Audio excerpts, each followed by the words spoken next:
There's a nip in the air tonight, a breath of frost that's just a little colder than the usual midnight chill. It seems to insidiously crawl into every small crease and crevice of your clothing, making you shiver as it brushes your skin. Come with us for some shelter, listeners, and we will give you chills of another nature.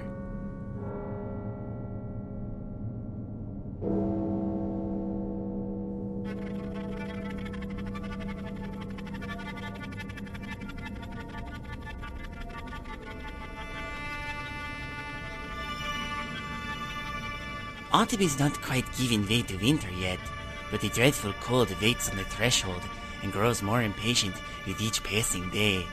But tonight, let us take you on a journey to the much warmer climes, somewhere a little more hot and humid. The swampy wilderness of Louisiana, to be exact.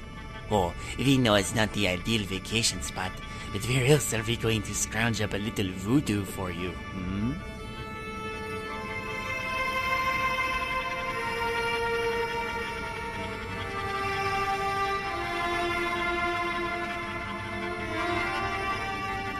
Tonight's play is a spicy gumbo of ancient tradition, folk magic, mystery, dark secrets, and murder, all wrapped around the peculiar old mansion and the unfortunate fate of the family that once dwelt there.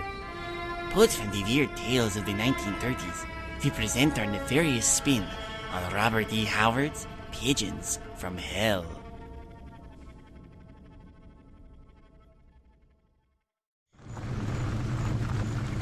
Oof. If this keeps up, my backside is going to be sore for the rest of the trip. Where's your sense of adventure, Griswell? I think it got jostled out somewhere behind us. Come on, John. We should have reached Baton Rouge ages ago. It's starting to get dark and we're still on these muddy back roads. Do you really know where we're going? We'll get there soon enough. I'm taking us on a scenic route, getting a sense of the land. Personally, I think there's a certain allure to these swamps in the twilight. Well, it's certainly a far cry from New England. Hey, look at that. Through the trees there. Well, I'll be. That's a proper old plantation house if I ever saw one. Do you think anyone's home? I guess we'll find out. Honestly, I'm really tired at this point. Maybe we can stay the night here. Yeah, I'm thinking the same thing. There's some even ground. You can park the auto there.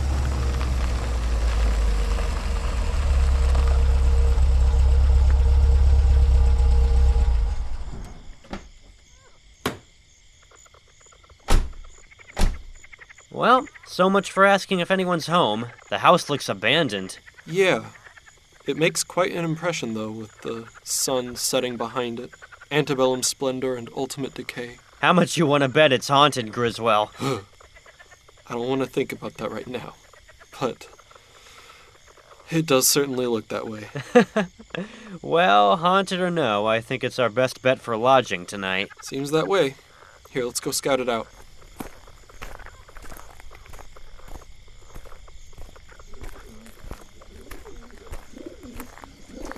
Wait, do you hear that? What? What? Don't panic, Griswell. I mean, do you hear that cooing sound? Oh, sorry, I thought you meant something else, like out in the swamp. You're jumpy all of a sudden. Ah!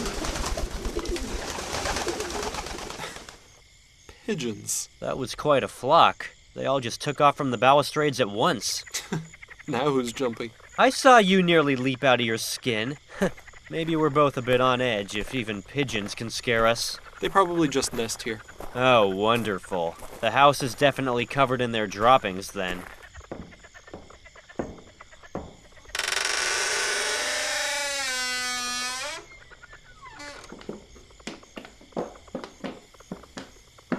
Looks fairly clean to me, apart from the dust and cobwebs. My. Why would someone abandon a place like this? A relic from before the Emancipation, perhaps? Perhaps. No one's been here for a long time. Quite a grand staircase. Shall we check upstairs? That's a bad idea. The floor could be weak up there, rotted out just enough that we'd fall through. Let's stay on the ground floor. Very well. Ooh, this room looks promising. Come here, Griswell. Very nice. Spacious, dry, relatively intact and unweathered. A good room to camp in? That's what I was thinking. Good. That fireplace will be ideal for us tonight if we can gather some firewood. I don't know about that. It's getting dark out there, and I don't want to be groping around in the shadows when there's all kinds of rattlesnakes and copperheads in the woods. True. It's a warm night anyway. I mostly thought we'd get a cook fire going. There's just enough daylight left to get a few things from the auto. We can get our blankets and a couple tins of food and settle in. We can explore the house more in the morning.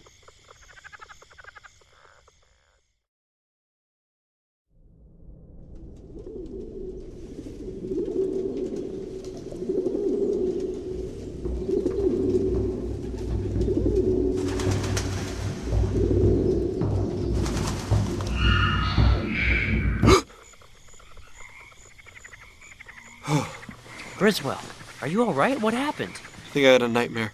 Oh, good. You startled me. I'm sorry, John. I'm not sure what happened. I'm still shaking, though. It was horrible. What happened? I remember, you and I were walking up to the house, like earlier, and the pigeons flew out and away as before, but when I opened the door, it led into a different room. A small one, barely lit by moonlight. I could see... God, I think they were bodies, hung from the ceiling. It was just the shape and outline, but there were 3 of them, all hanging there. They were hanging? By the neck? I don't know, they were suspended in some way. And then suddenly I was right here, where I am now. And from my position, I can see through the doorway to the staircase. Can you? It's pitch black from my perspective. There's a shaft of moonlight out there, right on the stairs. And just before I woke, I saw something at the top of the stairs. A figure crouching down. It turned its face into the light, and it was this awful yellow face. Good Lord, I almost thought it was real. Now you're giving me the creeps, Griswold. It was just a dream, though. There's nothing there now, is there? No, thankfully. There you go. Now go back to sleep. You'll be right as rain in the morning. All right.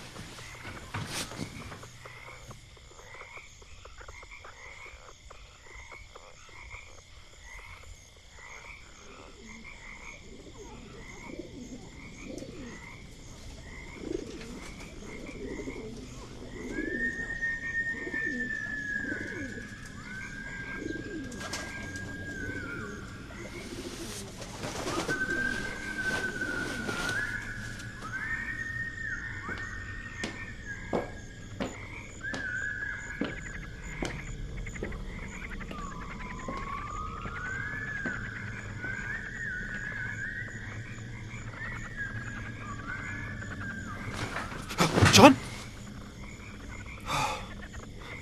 Another nightmare. What is that? John, wake up! I think someone else is in the house. He's gone. John? John, where are you? John!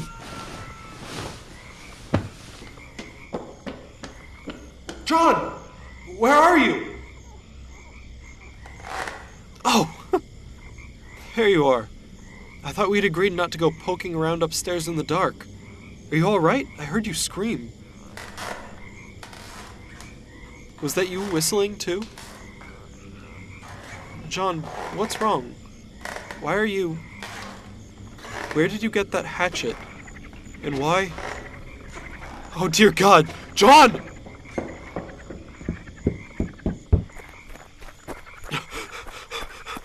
The auto! Ah!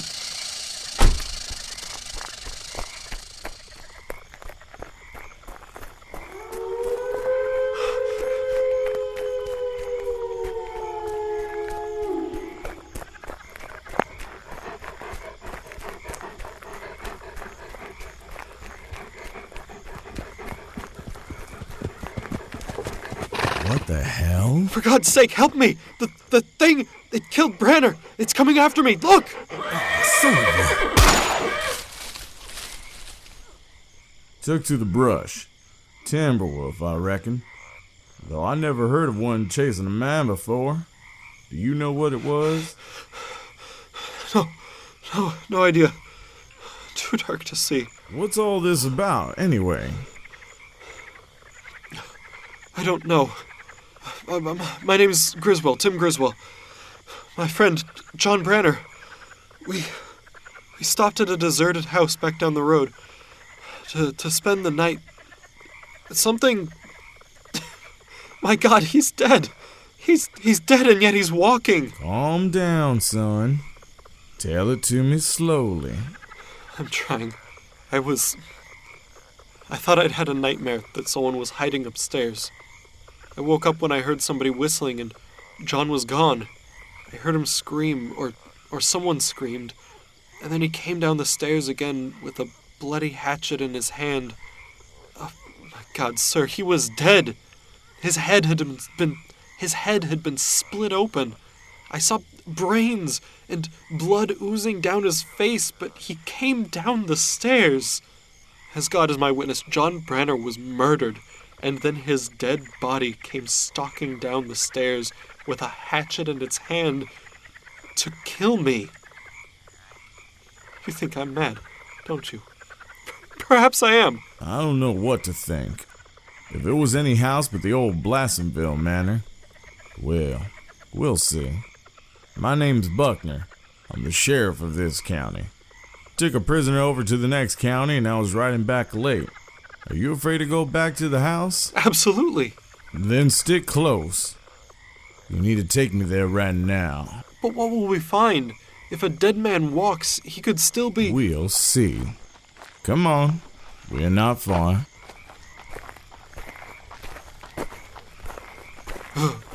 God, the place looks even more sinister in the moonlight. Not that it didn't before. When did you get to the manor? Near sunset. There were pigeons all over the porch and they... Pigeons? You saw the pigeons? Yes, there must have been hundreds of them. I've lived in this county all my life. I've passed the old Blassenville place 1,000 times, I reckon. At all hours of the day and night. But I never saw a pigeon anywhere around it. Or anywhere else in these woods. But there were scores. I've seen men who'd swore they'd seen a flock of pigeons perched along the house just at sundown. Negroes. All of them except one man. A tramp.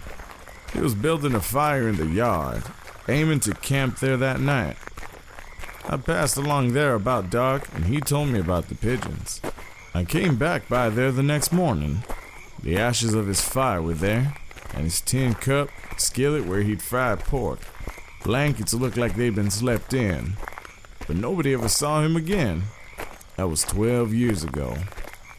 The blacks say the pigeons are the souls of the Blassenvilles, let out of hell at sunset. They say the red glare in the west is the light from hell. Because then the gates of hell are open, and the Blassenvilles fly out. Who were the Blassenvilles? They owned all this land here. French-English family. Came here from the West Indies before the Louisiana Purchase. The Civil War ruined them. Some of them were killed in the war. Most of the others died out. Nobody's lived in the manor since 1890, when Miss Elizabeth Blassenville fled from the old house one night like it was a plague spot, and never came back to it. This your auto? Yes. Be careful, there's a snake on the seat, or there was. Don't worry. I have a flashlight.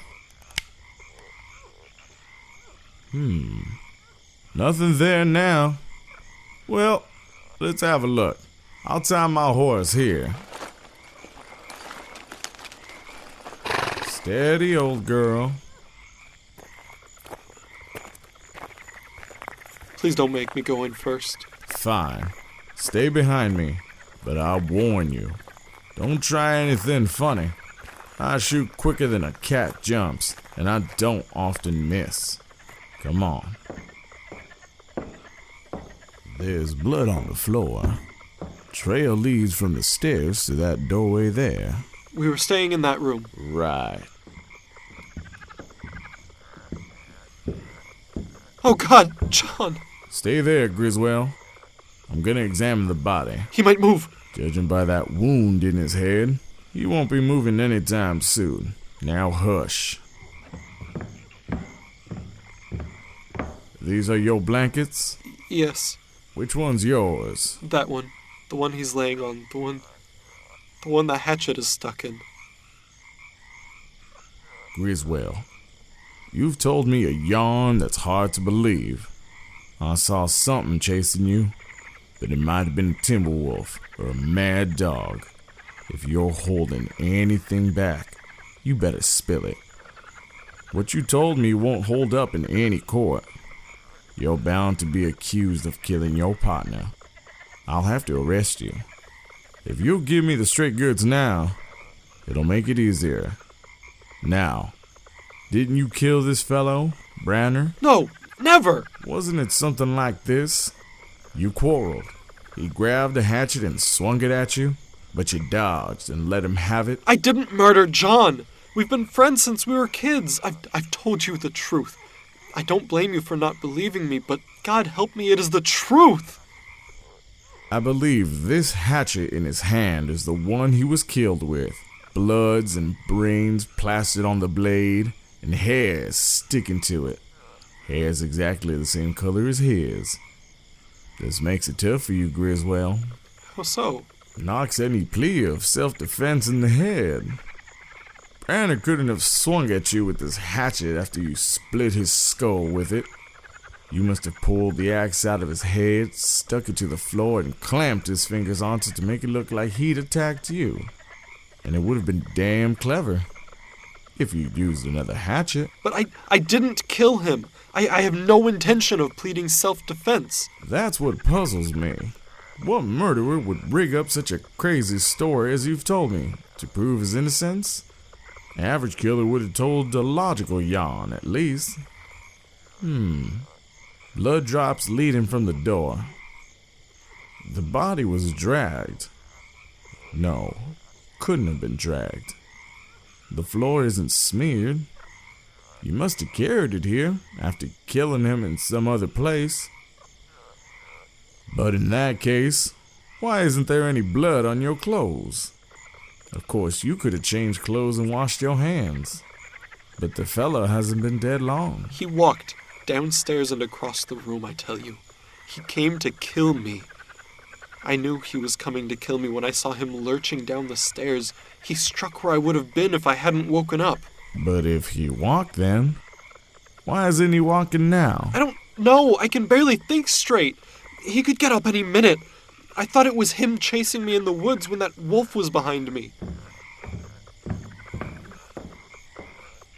The blood drop trails upstairs from here. Whatever killed him could still be up there. Then keep behind me again. If you got any ideas of laying me out from behind, forget them. Don't be a fool. I want to be fair. I haven't indicated and condemned you in my mind already. But if only half of what you're telling me is the truth, you've been through a hell of an experience. And I don't want to be too hard on you. But you can see how hard it is for me to believe all you've told me.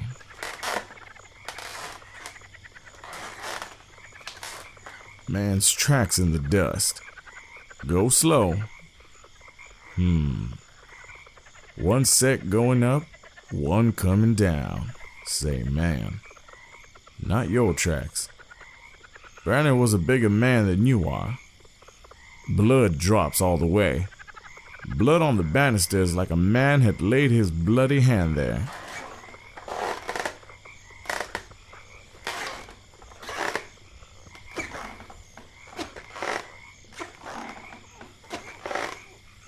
Somebody whistled up there before I heard John scream.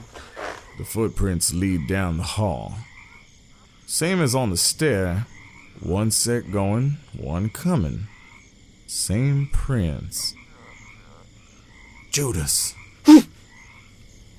Oh, God. The tracks meet, and where they meet, there's blood on the floor. Brandon must have been killed on that spot.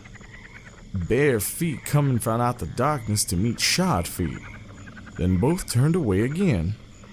The shod feet went downstairs. The bare feet went back down the hall. Suppose your crazy tale is true. These aren't your tracks.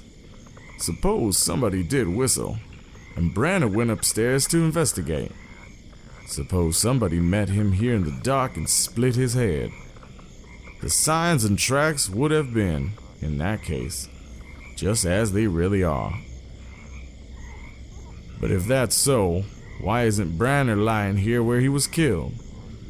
Couldn't he have lived long enough to take the hatchet away from whoever killed him and stagger downstairs with it? No, he was dead. No man could live a minute after receiving such a wound. I believe it. Oh, what the hell? Your light's dimming. Do you have a spare battery? The battery's new. Changed it this morning. Come on, get out of here. What about following the other tracks? Quick!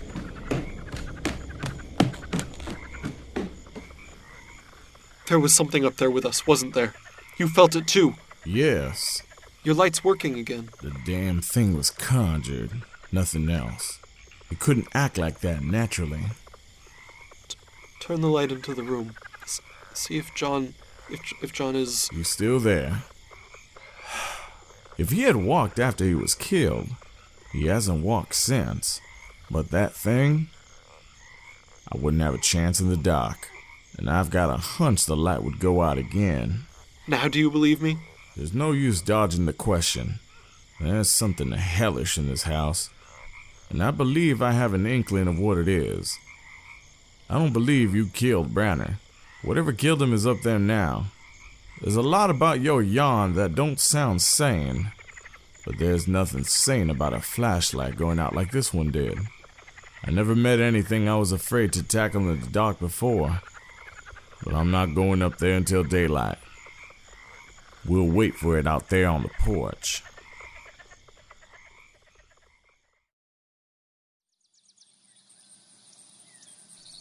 Griswell, wake up.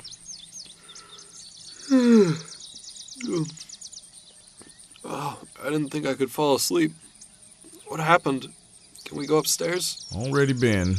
I didn't wake you up. I went as soon as it was light. I found nothing. What? The tracks of bare feet. Gone. Dust was disturbed all over the hall, from the point where Branner's tracks ended, swept into the corners. No chance of tracking anything there now.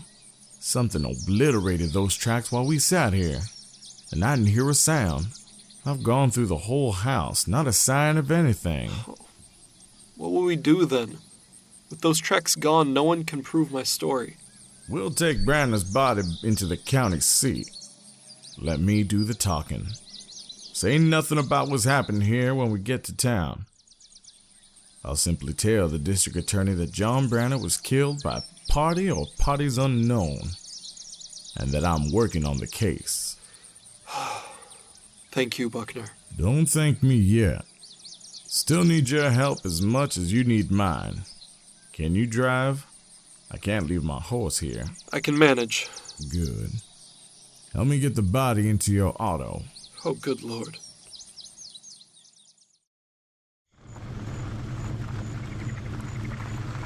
You okay? No, most definitely not. You held it pretty well when we were handling the case at county seat. Figured it did a number on you, though. My nerves feel shot. I'm glad you're driving because I would have crashed us ages ago. Not on purpose, but... You should get some sleep. I can't. Every time I close my eyes, I see John with his head split open. We're going to get to the bottom of this, Griswell. I hate to ask this of you, but I need you to stay with me in the manor again tonight. We're gonna draw whatever's there out of hiding and put it to an end. As much as it terrifies me, I'll do it. Good. So you should know about the Blassenvilles. They were proud folks, hardy, and pretty damn ruthless when they wanted their way. There was a streak of cruelty in them, especially Miss Celia, the last one of the family to come to these parts. The Negroes said when a Blassenville died, the devil was always waiting for him out in the Black Pines. Dreadful. But go on. Well, after the Civil War, they died off pretty fast, living in poverty on the plantation, which went to ruin.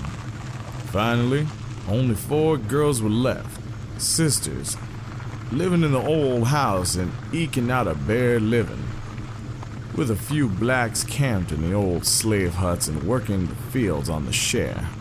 They kept to themselves, being proud and ashamed of their poverty. Folks wouldn't see them for months at a time. When they needed supplies, they sent a Negro to town after them. Then, Miss Celia came to live with them. She came from somewhere in the West Indies, where the whole family originally had its roots.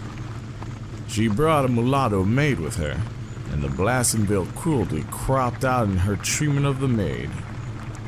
I knew an old man years ago who swore he saw Miss Celia tie this girl up to a tree, stark naked, and whip her with a horsewhip. Nobody was surprised when she disappeared. Everybody figured she'd run away, of course. That's atrocious. Well, one day in the spring of 1890, Miss Elizabeth, the youngest girl, came into town for the first time in maybe a year. She came after supplies. Said the blacks had all left the place. Talked a little more, too, a bit wild. Said Miss Celia had gone without leaving any word. Said her sisters thought she'd gone back to the West Indies, but she believed her aunt was still in the house. She didn't say what she meant. A month went past, and a black came into town and said that Miss Elizabeth was living in the manor alone. Said her 3 sisters weren't there anymore, that they'd left one by one without giving any word or explanation. She didn't know where they'd gone, and was afraid to stay there alone, but didn't know where else to go. She'd never known anything but the manor, and had neither relatives or friends. But she was in mortal terror of something. Locked herself in the room at night, kept a candle burning all through it. Then one night, Miss Elizabeth came tearing into town on the one horse she owned, nearly dead from fright. Said she found a secret room in the manor that had been forgotten for hundreds of years. Said she found 3 of her sisters in there dead, and hanging by their necks from the ceiling. She said something chased her, but somehow she got to the horse and got away. She was nearly crazy with fear, and didn't know what it was that chased her. Said it looked like a woman with a yellow face. Griswold? I dreamed about that last night before John was killed. The hanging bodies and the woman with the yellow face. I'm sorry. Keep going. All right. So, after Miss Elizabeth told her story, about 100 men rode out there and searched the house from top to bottom. But they didn't find any secret room or the remains of the sisters. But they did find a hatchet sticking in the door jamb downstairs with some of Miss Elizabeth's hair stuck on it. She wouldn't go back there and show them how to find the secret door. Almost went crazy when they suggested it. She moved out to California not long after. Nobody ever bought the house. It just stood there just as she left it. And as the years passed, folks stole all the furnishings out of it. Poor white trash, I reckon.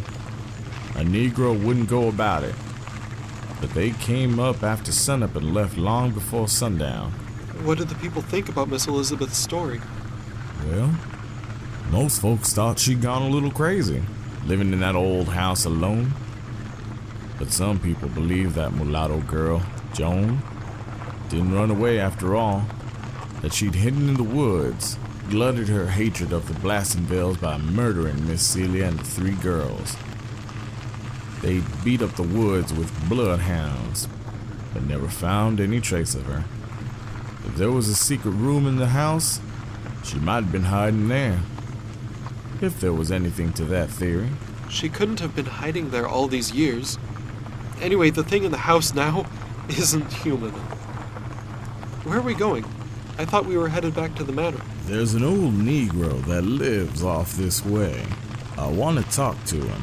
He's nearly 100 years old and has traveled farther and wider than most white men ever do. They say he's a voodoo man. Voodoo? I'd almost forgotten about that. To me, witchcraft was always associated with old crooked streets in waterfront towns. Ancient New England stuff, you know? But this... Oh, old Jacob's hut.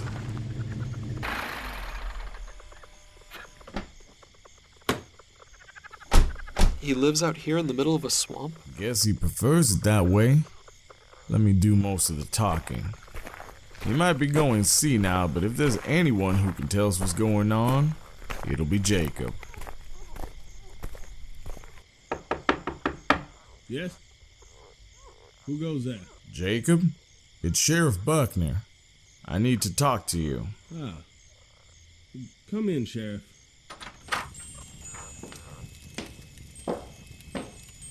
Evening, Jacob. It's good to see you. You brought a guest. I wasn't expecting company, but I suppose it'll do. I can share some of the stew I'm cooking. Look, I'm not gonna beat around the bush with you. I know you know the secret of the Blassenville Manor. I've never questioned you about it because it wasn't in my line. But a man was murdered there last night, and this man here may hang for it, unless you tell me what haunts that old house. That is unfortunate. The Blassenvilles. They were proud people, sirs. Proud and cruel. Some died in the war, some were killed in duels, some died in the manor. The old manor. Yes? What about the manor? Miss Celia was the proudest of them all. The proudest and the cruelest. The black people hated her. Joan most of all. Joan had white blood in her, and she was proud too. Miss Celia whipped her like a slave. What is the secret of Blassenville Manor, Jacob? What secret, sir? I do not understand. Yes, you do. Don't act coy. Sir, life is sweet, even to an old man. You mean somebody would kill you if you told me? Not somebody. No human. No human being. The black god of the swamps. My secret is inviolate, guarded by the big serpent. The god above all gods. He would send a little brother to kiss me with his cold lips. A little brother with a white crescent moon on his head. I sold my soul to the big serpent when he made me the maker of the Zuvembis. Wait. I heard that word once before, from the lips of a dying black man, when I was a child. What does it mean? What have I said? Oh, no, please. Sometimes my senses slip and I do not mean what I say, sirs. It's a nonsense word. Please, do not ask me anymore. Zuvembis, Jacob. Zuvembis. A Zuvembi was once a woman. On the slave coast they know of them. The drums that whisper by night in the hills of Haiti tell of them. The makers of Zuvembis are honored of the people of Dambala. It is death to speak of it to a white man. It is one of the snake god's forbidden secrets. Jacob, we need to know. I must not speak of it. No white man must know that I danced in the black ceremony to become a Bokor, and was made a maker of zombies and Zuvembis. The big snake punishes loose tongues with death. What is he doing? Shh. He doesn't know he's speaking out loud. See now, remember? A Zuvembi is a woman? Was a woman. She knew I was a maker of Zuvembis. She came and stood in my hut and asked for the awful brew. The brew of ground snake bones, the blood of vampire bats, the dew of a nighthawk's wings, and other elements unnameable. She had danced in the black ceremony, was ripe to become a Zuvembi. The black brew was all that was needed. She was so beautiful. I could not refuse her. Who? You gave the brew to make a woman a Zuvembi. What is a Zuvembi? A Zuvembi is no longer a human. It knows neither relatives nor friends. It commands the natural demons, owls, bats, snakes, and werewolves, and can fetch darkness to blot out a little light. It can be slain by lead or steel, but unless it is slain thus, it lives forever, and it eats no such food as humans eat. It dwells like a bat in a cave or an old house. Time means naught to the Zuvembi. An hour, a day, a year, all is one. It cannot speak human words, nor think as a human thinks, but it can hypnotize the living by the sound of its voice. And when it slays a man, it can command his lifeless body until the flesh is cold.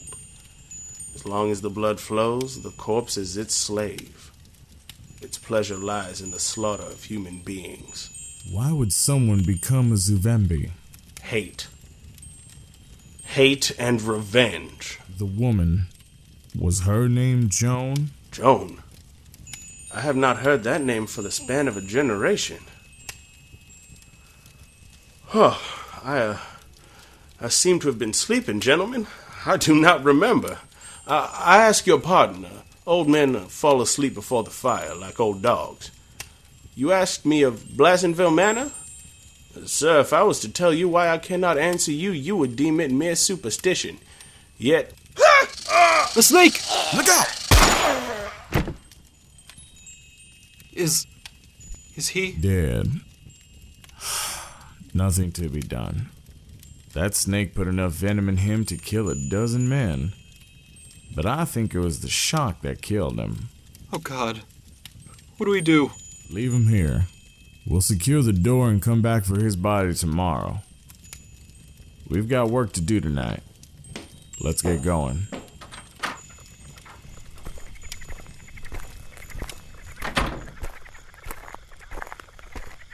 It's our fault. What? You heard what Jacob said. The big snake would send one of his brothers to... Nonsense. Snakes like warmth, and the swamp is full of them. It crawled in and coiled up in the firewood. Old Jacob disturbed it, and it bit him. Nothing supernatural about that. Still, that's the first time I ever saw a rattler strike without singing, and the first time I ever saw a snake with a white crescent moon on his head. He didn't deserve to die, though. No. But if he helped create the thing in Blassenville Manor, I reckon he's not as innocent as we thought. You think that Joan has skulked about the house all these years? It's like old Jacob said, time means nothing to a Zuvembi.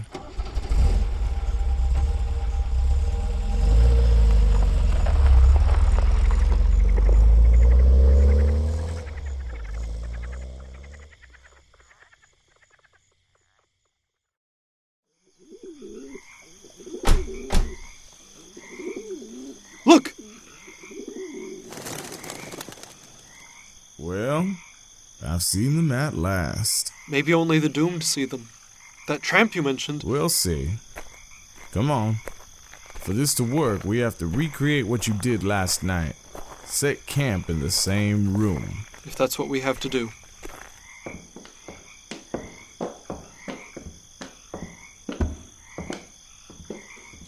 I'll lie next to the door. You lie where you did last night. Can we light a fire in the fireplace? No. You've got a flashlight, and so have I. We'll lie here in the dark and see what happens. Can you use that gun I gave you? I suppose so. I've never fired a revolver, but I know how it's done. Then leave the shooting to me if possible. It's going to get really dark, just so you know. I would feel a lot better with a fire. What's this? What's what? You find something? Yes, in the ashes of the grate. It's an old notebook. Looks like a diary? Can you make anything of it? Hard to tell. The ink is smudged really bad, and the pages are so dirty it's pretty illegible.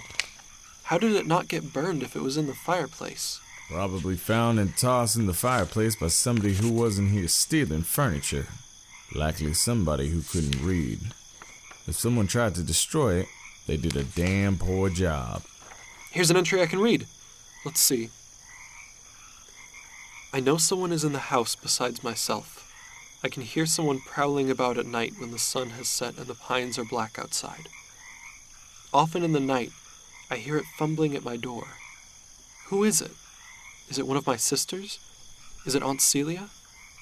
If it is either of these, why does she steal so subtly about the house? Why does she tug at my door and glide away when I call to her? Shall I open the door and go out to her? No, I dare not. I am afraid. Oh God, what shall I do? I dare not stay here.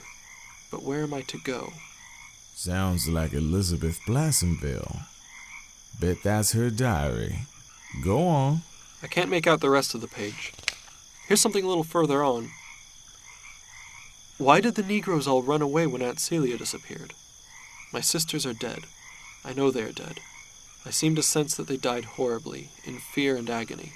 But why? Why? If someone murdered Aunt Celia, why should that person murder my poor sisters? They were always kind to the black people. Joan. And the page is torn. Keep looking. Right. Oh, here we go. Another date. I can't read it, but, the awful thing that the old negress hinted at. She named Jacob Blount and Joan, but she would not speak plainly. Perhaps she feared to... Part of it's gone here, and then... No, how can it be? She is dead or gone away. Yet she was born and raised in the West Indies, and from hints she let fall in the past, I know she delved into the mysteries of the Voodoo. I believe she even danced in one of their horrible ceremonies. How could she have been such a beast? And this horror, God, can such things be? I know not what to think.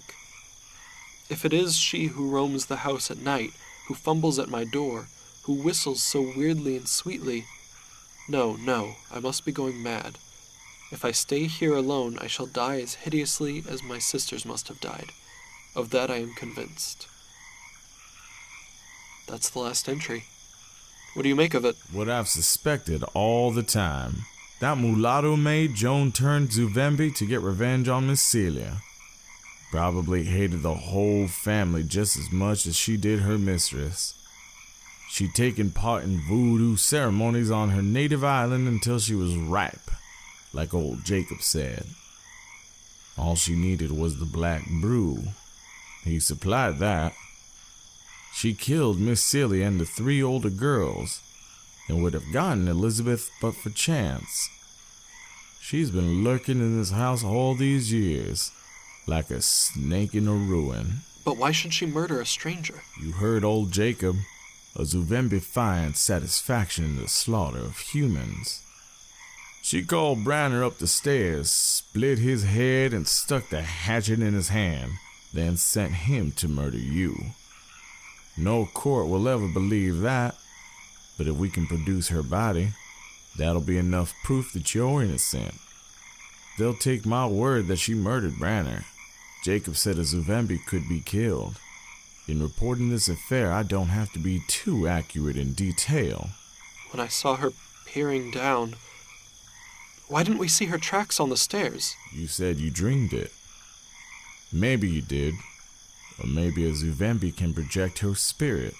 Hell, wouldn't surprise me if she could. Let's start our watch. Don't turn off the light. No, I'm sorry. We need to make it as dark as it was when John and I were here. Settle down, best you can. Could be a long night. I'll be right by the door.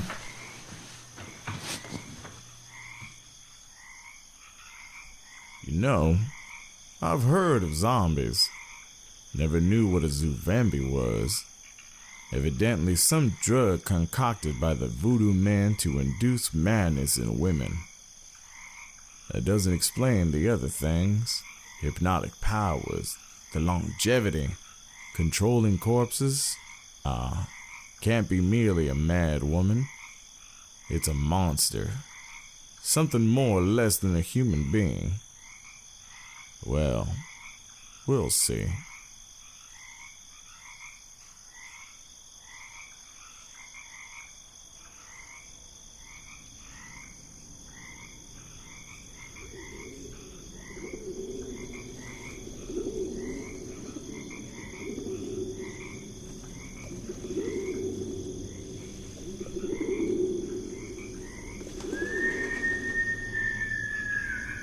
Buckner!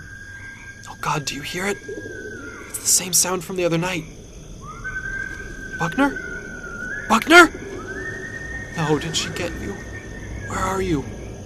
Wait, where am I? How did I get outside? Where is this? It's so dark I can barely see. Buckner! Buckner! This is madness. The Zuvembi could be anywhere.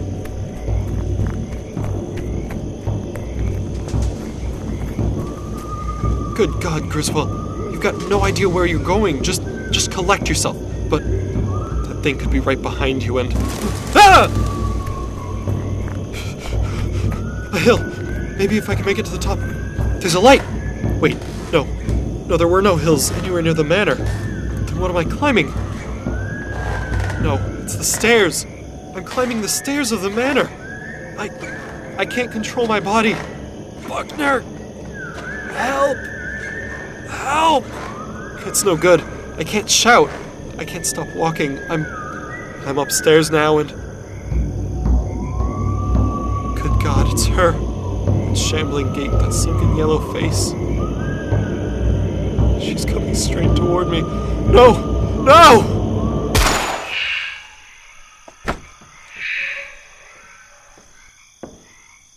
Are you hurt? God. Man. Are you hurt? There's a butcher knife there on the floor. I'm not hurt. I'm fine. Oh, you fired just in time. Where is it? Where did it go? Listen. Jacob was right. Lead can kill her. I hit her all right. Didn't dare use my flashlight, but there was enough light. Look there. A secret panel? The one Miss Elizabeth found. I think she slipped down there. Can you stand? Yes, I think so. Thank you. Thank me by following. Let's go.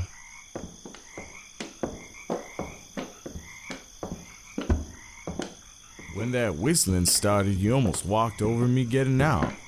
I knew you were hypnotized or whatever it is. I followed you up the stairs. I was right behind you, but crouching low so she wouldn't see me and maybe get away again. I almost waited too long before I fired. Sight of her almost paralyzed me. She must have hidden in here the whole time. Maybe she couldn't think like a human. But she has the sense its tracks last night, so we couldn't follow her trail to the wall and find the panel. The secret room of the Blassenvilles. And this is the room I saw in my dream. Buckner, there's... the bodies! The hanging bodies! They've been here a long time. Mummified. There's no doubt about it. It's the 3 Blassenville sisters. Miss Elizabeth wasn't crazy after all. Look. There, in the corner.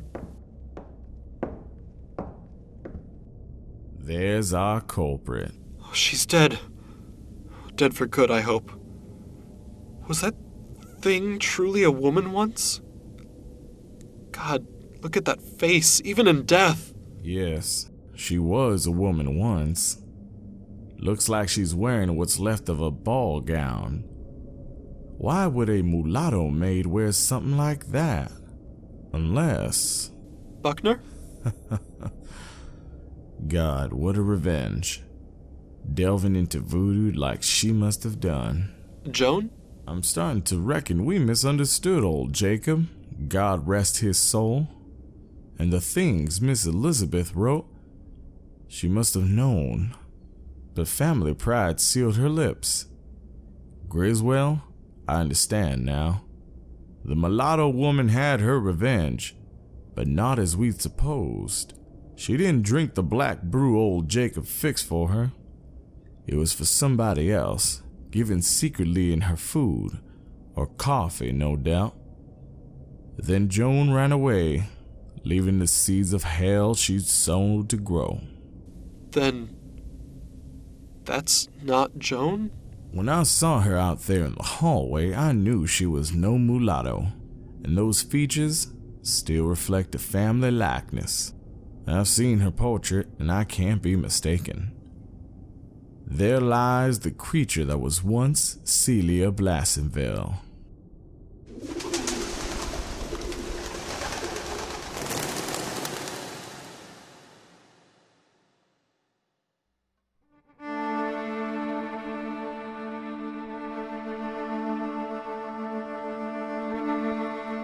Like anything, voodoo is only as good or bad as the person practicing it.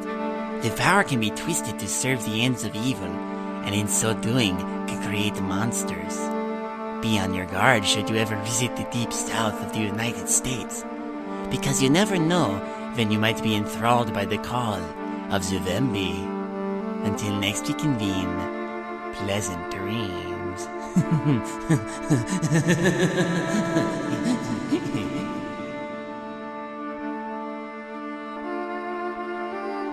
Midnight Marinara is written, produced, directed, and mixed by David King.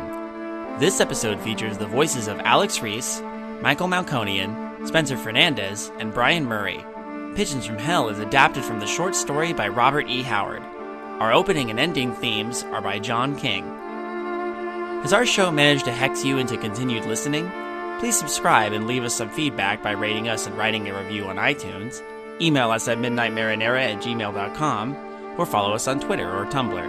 And hey, if you'd like to give a little extra to the show and prove that you've got friends on the other side, consider becoming a patron and supporting our Patreon with a small monthly donation. Special thanks to recent VIP Daniel Doran for his generous donation this month, and thank you for listening.